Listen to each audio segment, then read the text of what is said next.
cerita santai Darum Kids, tempat cerita seru dan hal-hal baru yang bikin kamu makin penasaran. Di sini kita bakal bawa kisah Nabi ke suasana yang lebih dekat, ringan dan relatable buat kamu para pendengar. Jadi siapin posisi paling nyaman dan yuk kita mulai perjalanan ceritanya. Assalamualaikum teman-teman, selamat datang kembali di cerita santai bareng kita. Setelah pertemuan dengan Bahira, Abu Thalib semakin menjaga keponakannya dengan penuh perhatian. Tidak ingin Nabi Muhammad SAW berada jauh dari pengawasannya.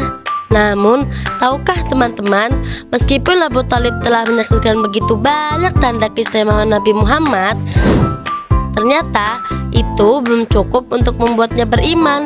Mengapa bisa begitu? Yuk kita simak kisahnya.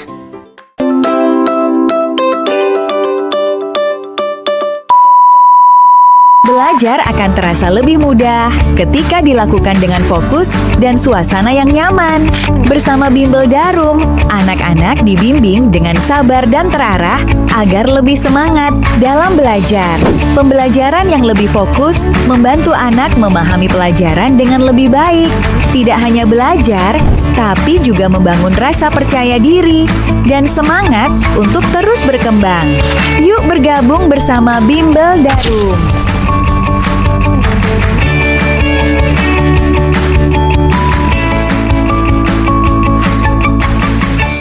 Ba'da tahdzirir rahibi Bahira, lam ya'ud Abu Talibin yasma'u li ibni akhihi abadan bil ibti'adi an-nadari. Fakana yastahibu ma'ahu aynama dhahaba.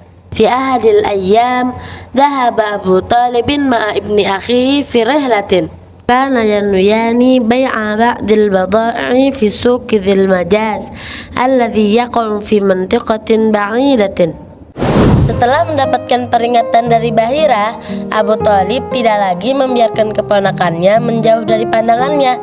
Ia pun selalu membawanya kemanapun ia pergi.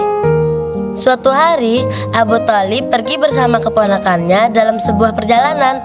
Mereka bermaksud menjual beberapa barang di pasar di Al-Majaz yang terletak di daerah yang jauh. Fi asna'ir rihlati sya'ara Abu Talibin bil atashi syadid faqad nafida minhuma al-ma'u wa lam yajid ma'an fil jiwari. Fi tilka al-lahdati khatara Muhammadun fi balihi fahaitsu ma yakun ibnu akhihi la yash'urun nasu bil ju'i wala bil atashi. Qala lahu bi sautin munkhafidin ana atshanu ya bunayya. Selama perjalanan, Abu Thalib merasa sangat haus. Air minum mereka telah habis dan mereka tidak menemukan air di sekitar sana. Pada saat itu, Nabi Muhammad terlintas dalam benaknya, dimanapun keponakannya berada, orang-orang tidak akan merasa lapar maupun haus. Ia berkata kepadanya dengan suara pelan, "Aku haus, nak." Nabi Muhammad pun menoleh dan menatapnya. Faltafata Muhammadun wa nadhara ilaihi. Kanat syafata ammihi jaffataini min shiddati dhama'i. Arafa Abu Talibin anna Muhammadan sayabdulu ma fi wus'ihi liyajida lahul ma'. Lakin kaifa lahu dhalika huna fi wasati as-sahra?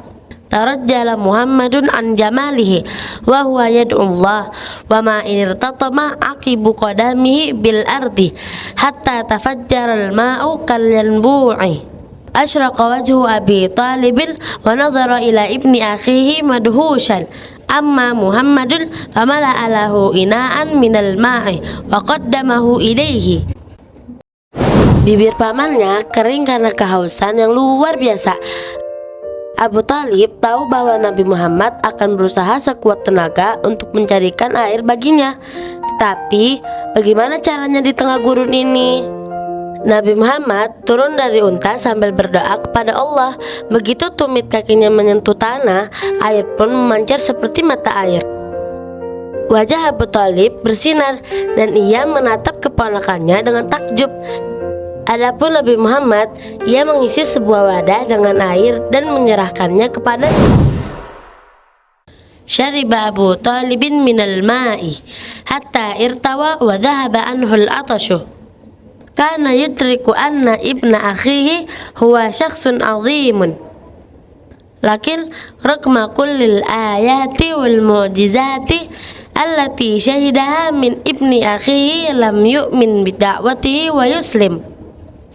Raqma da'watin Nabi sallallahu alaihi wasallam al-mutaqarrirati lahu wa kana akhiru amri Abi Talibin an qala fi maradi mautihi innahu ala millati walidihi Abdul Muttalibi ay ala ibadatil awsan. Qala Allah ta'ala li nabiyhi Muhammadin innaka la tahdi man ahbabta walakinnallaha yahdi man yasha. Abu Thalib minum air hingga kenyang dan rasa hausnya hilang. Ia menyadari bahwa keponakannya adalah sosok yang agung. Namun meskipun telah menyaksikan berbagai tanda dan mukjizat yang dilakukan oleh keponakannya, ia tidak percaya pada seruannya dan tidak masuk Islam meskipun Nabi Muhammad telah berulang kali mengajaknya.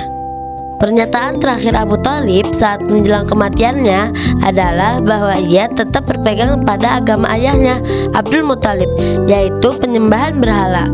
Allah Subhanahu wa Ta'ala berfirman kepada Nabi Muhammad, sesungguhnya engkau tidak dapat menuntut orang yang engkau cintai, tetapi Allah lah yang menuntut siapa yang Dia kehendaki.